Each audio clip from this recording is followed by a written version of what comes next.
पहला तो मुद्दा यही रहेगा कि अगर जब हम एक अच्छी एजुकेशन ले रहे हैं तो हमें बेहतर से बेहतर रोजगार मिल पाए। रोजगार के लिए भी आगे बेहतर अभी जो टीचर्स हैं, टीचर्स उतने योग्य नहीं है, बहुत तकलीफ होती है। रिजल्ट टाइम से आते नहीं है, सेमेस्टर कभी भी शुरू हो जाता है, क्लासेस कंप्लीट नहीं हो पाती हैं। तो बच्चा जब ढंग से पढ़ेटेड एफर्ट्स डालने पड़ेंगे तभी जाके कुछ काम बने से। तो अगर कांग्रेस आती है, मुद्दे तो रोजगार के भी हैं, नहीं आएगा तो मैं ज़रूर देखना चाहूँगी कि कोई नई चेंजेस आए।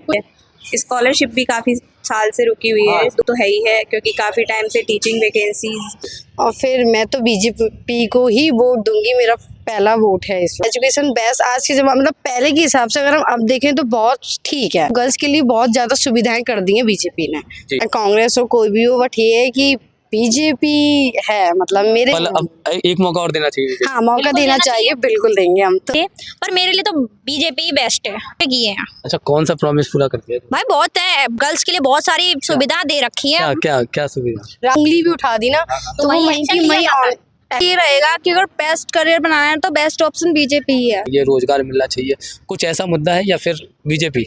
बीजेपी मेट्रो स्टेशन बन गया, हमारे लिए कितना कर दिया है बीजेपी ने। होती है, इसीलिए सब बीजेपी बेस्ट है। बीजेपी बेस्ट है। बीजेपी ने काफी काम किया है और पार्टियों के अलावा अगर कोई और पार्टी आती है तो ये स्तर नीचे जाएगा। नमस्कार दोस्तों, आज बात करने वाले हैं चुनावों की। वर्ष 2024 में लोकसभा चुनाव होने हैं, जिसको लेकर छात्राओं के बीच है और छात्राओं से जानेंगे क्या मुद्दे रहने वाले हैं, क्योंकि अभी सरकार ने न्यू एजुकेशन पॉलिसी लागू की थी, जिससे छात्रों को काफ़ी दिक्कतों का सामना भी करना पड़ा। साथ ही साथ बहुत लोग इसका समर्थन भी कर रहे थे। सभी पार्टियों ने अपने अपने मैनिफेस्टो जारी कर दिए हैं और मैनिफेस्टो में शिक्षा को लेकर जो ऐलान किए गए हैं, क्या उनका इफेक्ट इन छात्राओं पर पड़ेगा, इस पर भी बात करेंगे। तो आज बात करने वाले हैं छात्राओं से। क्या पहले तो ये बता दीजिए कि हाँ, क्या आपने पहले कभी वोट किया है? जी नहीं, ये मेरा फर्स्ट टाइम है जो इस बार मैं वोटिंग करूंगी।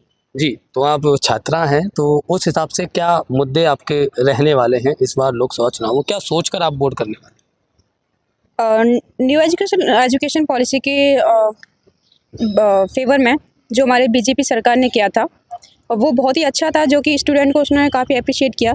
तो इस वजह से मेरा मानना है कि बीजेपी मतलब एक सही प्लेस है, सही काम कर रही है बीजेपी। तो रोजगार को लेकर बात करें, अगर एजुकेशन के बाद आपको रोजगार चाहिए तो उसको लेकर क्या कहेंगे आप?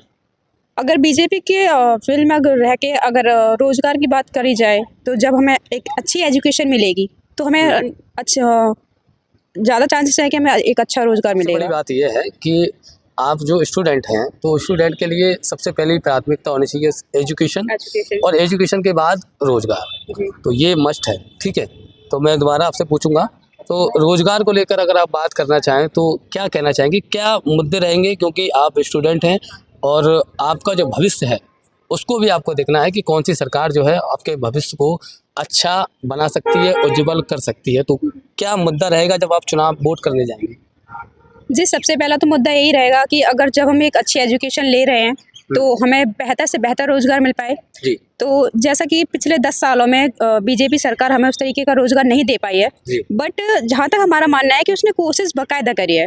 उसने जिस तरीके भी बीजेपी ने जिस तरीके भी काम किए हैं, जैसे कि बहुत अच्छे अच्छे काम किए हैं, तो कहीं ना कहीं ये है कि बीजेपी रोजगार के लिए भी आगे बेहतर ही काम करेगी। मतलब एक मौका और देना चाहिए बीजेपी को।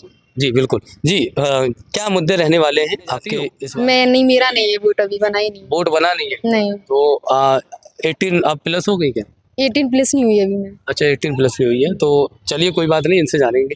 जी, क्या मुद्दे रहने वाले हैं इस बार लोकसभा चुनावों में? आप वो छात्रा हैं और छात्रा के लिए क्या होना चाहिए? एजुकेशन हमारे लिए सबसे पहले है, और फिर मैं तो बीजेपी को ही वोट दूंगी, मेरा पहला वोट है इस बार। जी जी जी, बहुत बढ़िया। आप बीजेपी को किसी को भी वोट दो, हमें उससे कोई मतलब नहीं है। वो लेकिन मैं एजुकेशन को लेकर बात करने वाला हूँ कि एजुकेशन के बाद रोजगार एक बड़ी चुनौती है इस समय, क्योंकि इस समय बेरोजगारी की दर लगातार बढ़ रही है, तो वो भी आपके माइंड में रहेगा क्या? बेरोजगारी के लिए तो मैं बस इतना ही कहूंगी, जो एजुकेशन बेस आज के जमाने मतलब पहले के हिसाब से अगर हम अब देखें तो बहुत ठीक है मेरी नहर में। और मतलब जैसे उसने एजुकेशन के भी प्रॉमिस किए थे कुछ बीजेपी ने, वो किए हैं, और बेरोजगार के लिए भी वो जरूर करेगा आगे जाके। और गर्ल्स के लिए भी पहले के लिए हम देखें और आज के लिए देखें तो गर्ल्स के लिए बहुत ज़्यादा सुविधाएं कर दी हैं बीजेपी ने। जी, तो मैं तो कई पार्टियों ने मैनिफेस्टो भी जारी कर दिए हैं। तो सरकार जो बीजेपी की है, सरकार का कहना है जो पहले वाले जो वादे हैं उनको ही वो पूरा करेंगे, जो अभी काम चल रहा है उन पर वो पूरा करेंगे। और दूसरी सरकारें हैं जो कांग्रेस है और भी सरकार है, उन्होंने जो मैनिफेस्टो जारी किया उसमें ये है कि जो बेरोजगार हैं उनको 30 लाख नौकरियां दी जाएंगी, और साथ ही महिलाओं को भी लगभग 1 लाख रुपए हर साल दिया जाएगा। तो इसका भी इफेक्ट इस बार चुनावों में पड़ने वाला है। हाँ, मैंने देखा बहुत ज़्यादा सबने, मतलब चाहे कांग्रेस हो कोई भी हो, बट ये है कि बीजेपी है मतलब मेरे हिसाब से, क्योंकि मैंने देखा है जिस तरीके से एजुकेशन के लिए ले लो आप, चाहे बेरोजगार के लिए ले लो, अब प्रॉमिस तो देखिए सब करते हैं। अब जब जब वोट आते हैं तब पता चलता है कौन कैसे बीजेपी ने कोई प्रॉमिस रोजगार को लेकर पूरे किए क्या? अभी तक 2 करोड़ रोजगार देने के वादे किए थे वो। हाँ, मतलब अब आप मोस्टली तो किए ही हैं। मोस्टली तो बहुत अब मतलब अब एक मौका और देना चाहिए। हाँ, मौका देना चाहिए, बिल्कुल देंगे हम तो। ये बहुत बहुत धन्यवाद आपका जी। क्या नाम है आपका? मेरा नाम दीक्षा त्यागी है। दीक्षा जी, बताइए कि 2024 में चुनाव वोट करने जाएंगी आप? जी हाँ। वोट करने जाएंगी तो क्या मुद्दा रहेगा आपके माइंड में जिसको सोचकर आपको वोट करना है? मेरा मानना ये है कि मतलब पहले मैं ये नहीं बोलूँगी कि ये बेकार है, ये अच्छा है। कांग्रेस ने भी कुछ वादे किए होंगे, मोदी ने भी किए थे, पर मेरे लिए तो बीजेपी ही बेस्ट है। बीजेपी बेस्ट है। कोई काम कोई मुद्दा नहीं रहेगा हमारा। मतलब ये कि सबने प्रॉमिस किए थे, उसने कुछ मोस्टली प्रॉमिस पूरे किए हैं। अच्छा, कौन सा प्रॉमिस पूरा कर दिया? भाई बहुत है, गर्ल्स के लिए बहुत सारी सुविधा दे रखी है। क्या क्या क्या सुविधा? रात में जैसे हम लोग गर्ल्स वगैरह नहीं जा पाते, हमारी सुनी नहीं जाती। आज के जमाने में ये हो गया है कि गर्ल्स को किसी ने उंगली भी उठा दी ना तो वो वहीं की वहीं सुरक्षा व्यवस्था बहुत बढ़िया बीजेपी बहुत अच्छी कर दी है उन्होंने। भाई, इसकी तो मैं भी तारीफ करूंगा। सुरक्षा व्यवस्था बीजेपी की वाकई बहुत अच्छी है। यूपी एजुकेशन में भी बहुत अच्छी कर दी है। पहले के हिसाब से कॉलेज भी नहीं सुनते थे किसी की, पर आज अगर आप बीजेपी का नाम लेकर कुछ भी करते तो कॉलेज भी सुनता है आपकी। कॉलेज सुनता है, पहले बिल्कुल नहीं सुनता। पहले नहीं सुनता था। पहले नहीं सुनते थे। तो वोट बीजेपी।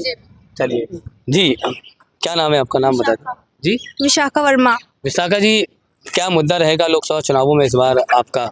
मुद्दा ये रहेगा कि अगर बेस्ट करियर बनाना है तो बेस्ट ऑप्शन बीजेपी ही है। अच्छा, बीजेपी बेस्ट ऑप्शन। हाँ। इसके अलावा क्या कुछ मुद्दे हैं, आप वो छात्रा हैं, उस हिसाब से एजुकेशन को लेकर कुछ सोचा है माइंड में कि शिक्षा का जो स्तर है वो बेहतर होना चाहिए, रोजगार मिलना चाहिए, कुछ ऐसा मुद्दा है? या फिर बीजेपी? बीजेपी कुछ भी हो बीजेपी नहीं, तो फिर अच्छा जो भी है अच्छा किया है बीजेपी ने। जो भी कर रही है अच्छा ही कर रही है। अच्छा कर रही है बीजेपी। बहुत डेवलप हुआ है आगरा। काफी सपोर्टर है बीजेपी के। बिल्कुल आप देख लीजिए, आप खुद ही मेट्रो देख सकते ट्रेन हो। बन गए, मेट्रो स्टेशन बन गया, हमारे डेवलप हो लिए रहा है। कितना कर दिया है बीजेपी ने। बहुत से लोगों ने किए थे, लेकिन हाँ। फाइनली मेट्रो कौन लेकर आया? बहुत बहुत बढ़िया बढ़िया जी जी। क्या नाम है? दिव्या। दिव्या, क्या बेटी की हुई नहीं जी? अपनी बेटी की हुई नहीं। चलो 18 की नहीं हुई, कोई दिक्कत नहीं है, लेकिन अगर आप मतलब अगर 18 की होती है वोट करना चाहते एजुकेशन हो? पॉलिसी सर बेस्ट है बीजेपी की जी। सर। और जो भी है लड़कियों के सर प्रोटेक्शन में वो सर जो थी उनके प्रोटेक्शन के मामले में सर अभी ज़्यादा सुनवाई होती है, इसीलिए सर बीजेपी बेस्ट है। बीजेपी बेस्ट है जी। मैम, नाम बता दीजिए। मेरा नाम हीरेश सिंह है। जी, तो क्या मुद्दे रहने वाले हैं इस बार चुनाव में? क्योंकि ये तो सब बीजेपी के कर रहे सपोर्टर लगते हैं मुझे। बीजेपी ने काफ़ी काम किया है और पार्टियों के अलावा उन्होंने बाहरी कंट्रीज़ में भी अपनी इंडिया को रिप्रेजेंट किया है और इंडिया में भी बहुत डेवलपमेंट किया है। शिक्षा में भी पहले से शिक्षा काफ़ी अच्छी बनाई हुई है। हाँ, हम बोल नहीं सकते कि मतलब काफ़ी अच्छी नहीं है, पूरी तरह से अच्छी नहीं है, पर उनकी कोशिश जारी है। कोशिश जारी है। मुझे इतना डेफिनेटली पता है कि अगर कोई और पार्टी आती है तो ये स्तर नीचे जाएगा। अच्छा, नीचे जाएगा। अच्छा, चलिए एक चीज़ बताइए मुझे, जो न्यू एजुकेशन पॉलिसी जो लागू की गई है, उस न्यू एजुकेशन पॉलिसी में क्या अच्छा है जो आपको लगता है कि जो सरकार है उसने न्यू एजुकेशन पॉलिसी लागू करके बहुत अच्छा किया? न्यू एजुकेशन पॉलिसी लागू मतलब क्या? आप क्या पूछना चाह रहे हैं? समझिए। मैं ये पूछना चाह रहा हूँ, आप अभी कौन से सेमेस्टर में है ये बताइए। मैं बीए सेकंड सेमेस्टर में हूँ। सेकंड सेमेस्टर, यानी कि आप न्यू एजुकेशन पॉलिसी के तहत ही आप इसमें पढ़ाई कर रहे हैं। हाँ। तो न्यू एजुकेशन पॉलिसी में क्या अलग है, और जिसको देखते हुए आप ये बात कर रहे हैं कि जो बीजेपी ने न्यू एजुकेशन पॉलिसी लागू की है वो बहुत ठीक है? हाँ, ठीक है। अलग क्या है उसमें न्यू एजुकेशन पॉलिसी में? आप देख सकते हैं ना कि पहले जब एग्जाम होते तो कितनी सारी चीटिंग्स होती थी। हाँ। चीटिंग तो अब भी हो रही है हो रही है, गवर्नमेंट पर एग्जामों में। पहले से ज्यादा नहीं हो रही। अच्छा, काफी सिलेबस में काफी सुधार किया है, अच्छा किया है, और भी मतलब ठीक है, और पार्टियों से अलावा वो अच्छा काम कर रही है। अच्छा काम करता है। 2024 के लोकसभा चुनाव का आगाज हो चुका है, जी। नामांकन शुरू हो चुके हैं, तो क्या मुद्दे रहने वाले हैं? अगर एजुकेशन को बात करें तो एजुकेशन को क्या मुद्दे रहने वाले हैं? देखिए, एजुकेशन एक तरीके से जो सबसे इम्पॉर्टेंट जो हमारी सोसाइटी को बनाने के लिए जो पॉइंट है वो एजुकेशन ही है। तो एजुकेशन को लेकर तो हमेशा बड़े मुद्दे रहते ही हैं। सबसे पहले उसी को ही प्रायोरिटी दी जाती है, और हमेशा से जो मेरे हिसाब से चलता आया है कि हमारे एजुकेशन सिस्टम में अभी जो टीचर्स हैं, टीचर्स उतने योग्य नहीं हैं। मे भी शायद पहले हुआ करते होंगे, पर अभी कभी लगता है कि जो लैक है, उनकी जो योग्यता है वो कम है, उनको अपॉर्चुनिटीज़ उतनी नहीं मिल रही हैं जो कि मिलनी चाहिए, है ना। और दूसरा ये कि थोड़ा सा क्या बोलते हैं, अभी सिस्टम में थोड़ा चेंजेस आए हैं, जैसे हमारे यहाँ पे सेमेस्टर आए हैं, तो क्या है जो संगठन जो उसको जिस तरीके से काम करना चाहिए, बच्चों को बहुत तकलीफ़ होती है। रिज़ल्ट टाइम से आते नहीं है, सेमेस्टर कभी भी शुरू हो जाता है, क्लासेस कंप्लीट नहीं हो पाती हैं, तो बच्चा जब ढंग से पढ़ ही नहीं पाएगा, वो आता है कॉलेज, उसको कुछ समझ नहीं आता, तो वो क्या एग्ज़ाम में कैसे करेगा, सीखेगा कैसे? तो उसको वो सब चीज़ें जो अपॉर्चुनिटी मिलनी चाहिए, ना तो स्टूडेंट को ही मिल पा रही हैं, ना ही जो योग्य टीचर है उनको ही मिल पा रही हैं।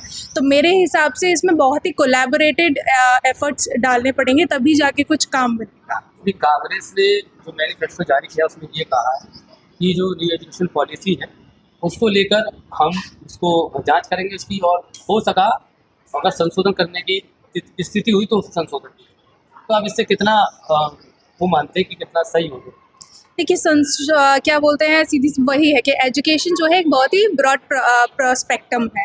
उसके लिए क्या है कि हर किसी की अपनी सोच होती है अलग अलग तरीके से। तो अगर कांग्रेस आती है और वो अपने तरीके से कुछ बेहतर करना चाहेगी, तो बदलाव हम बेहतर भी हो सकता है। अभी हो सकता है जो हो है वो बेहतर हो सकता है वो कर दे तो कुछ और बेहतर हो जाए और डिसिप्लिन आ जाए। तो ये तो कुछ जब वो आएंगे करेंगे तभी पता चलेगा, ये तो उनका जो भी बदलाव है इसके बारे में अभी, क्योंकि आपको भी पता है जब सरकार आने वाली होती है उससे पहले तो बहुत कुछ बोला जाता है, पर जो किया जाता है वो मेन काम होता है। जब वो हो जाता है तभी माना जाता है कि कुछ बोला गया और किया गया। तो क्या मुद्दे आपके रहने वाले इस बार चुनावों में, जब आप वोट करने जाएंगे तो क्या सोचेंगे कि किसको वोट करना है और क्या मुद्दे माइंड में? मुद्दे तो रोज़गार के भी हैं, रोज़गार है, प्लस उसके बाद में वैसे तो इंफ्रास्ट्रक्चरल वे में देखा जाए तो हो रहा है डेवलपमेंट, लेकिन सिर्फ इंफ्रास्ट्रक्चर बढ़ जाने से ही सब कुछ नहीं होता है। तो अब वो मेरे हिसाब से अगर मैं सिर्फ अपना व्यू पॉइंट रखूं तो मैंने बहुत लंबे टाइम से कोई भी ऐसा सिग्निफिकेंट चेंज नहीं देखा है, जो कि मैं कांग्रेस के टाइम, जब कांग्रेस था उससे पहले यहाँ सपा भी थी, मतलब हमारे यहाँ यूपी में, तो किसी में भी कोई बहुत ज़्यादा चेंज नहीं आएगा। तो मैं ज़रूर देखना चाहूँगी कि कोई नए चेंजेस आए, कुछ बड़े स्तर पे चेंजेस आए, हमारी एजुकेशन को लेके आए, क्योंकि जब एजुकेट होता है एक बच्चा तभी वो आगे जाके समाज बेहतर बनाता है। तो सबसे मेन जो मेरा मुद्दा रहने वाला है वो एजुकेशन को लेके ही रहने वाला है कि कैसे भी करके हमारा एजुकेशन जो सिस्टम है, बच्चों को जो पढ़ाई मिल रही है वो बेहतर से बेहतर मिल पाए। जी, बहुत बढ़िया जी। नाम बता दीजिए। स्नेहा। स्नेहा, इस बार 2024 के चुनाव हो रहे हैं, आप मतदान करने जाएंगे? आप? नो सर, अभी मेरा वोटर कार्ड नहीं बना है, चलिए, बट मैं अप्लाई करूँगी, आया तो। जी जी। तो क्या मुद्दा इस बार रहने वाला, क्या चाहती है, कैसी सरकार जो होनी चाहिए एजुकेशन को लेकर? आई एम एग्री विद दीदी, उन्होंने कहा सही है, एजुकेशन पे अच्छा ध्यान देना चाहिए, क्योंकि हमें बहुत प्रॉब्लम्स होती हैं, रिज़ल्ट टाइम पे नहीं आता और जो स्टडी का टाइम है वो बहुत कम मिल पाता है, क्योंकि एग्ज़ाम ख़त्म होते हैं, फिर नेक्स्ट सेमेस्टर का जो सिलेबस है वो स्टार्ट हो जाता है, बट रिज़ल्ट काफ़ी डिले हो जाता है, जिससे हमें प्रॉब्लम होती है। स्कॉलरशिप भी काफ़ी साल से रुकी हुई है, 2 साल से नहीं आ पाई है, और एम्प्लॉयमेंट तो है ही है, क्योंकि काफ़ी टाइम से टीचिंग वैकेंसीज डिले हैं, पेंडिंग हैं। तो मैं यही कहना चाहूँगी परिवर्तन हो सकता है, मे भी होना अच्छा मेहनत करता है वो आगे बढ़ता है, बिल्कुल हकीकत बात है। और आप देख सकते हैं यहाँ पर ये छात्रा हैं, हमारे देश की शान हैं, और मैं भी इनके लिए यही दुआ करूँगा कि ये आगे तरक्की ऐसी करती रहें। और इनकी जो मत है, मैं आपको बता दूं कि इनका कहना है कि बीजेपी जो कार्य कर रही है वो बिल्कुल ठीक है, उसको और मौका देना चाहिए। समय आने पर बीजेपी जो वादे किए हैं वो पूरा करेगी, ऐसा विश्वास है इन छात्राओं का। और मैं भी यही कहना चाहूँगा कि अगर अब की बार से बीजेपी आती है तो इन छात्राओं के जो वादे हैं जो बीजेपी ने किए थे रोज़गार देने के, और जो न्यू एजुकेशन पॉलिसी जो लागू की गई है उसको लेकर भी जागरूकता अभियान भी चलाना बहुत ज़रूरी है, क्योंकि बहुत सारे छात्र हैं जिनको न्यू एजुकेशन पॉलिसी में जो ग्रेड सिस्टम है और मेजर माइनर है, इनमें काफ़ी दिक्कतों का सामना करना पड़ा है। लेकिन न्यू एजुकेशन पॉलिसी लागू तो कर दी गई थी, और लागू करने के साथ साथ उसमें जो जागरूकता होनी चाहिए, जो बच्चों को मालूमात होनी चाहिए, वो नहीं है। क्या मैं सही कह रहा हूँ? जी जी। तो इसके लिए क्या करना चाहिए सरकार को?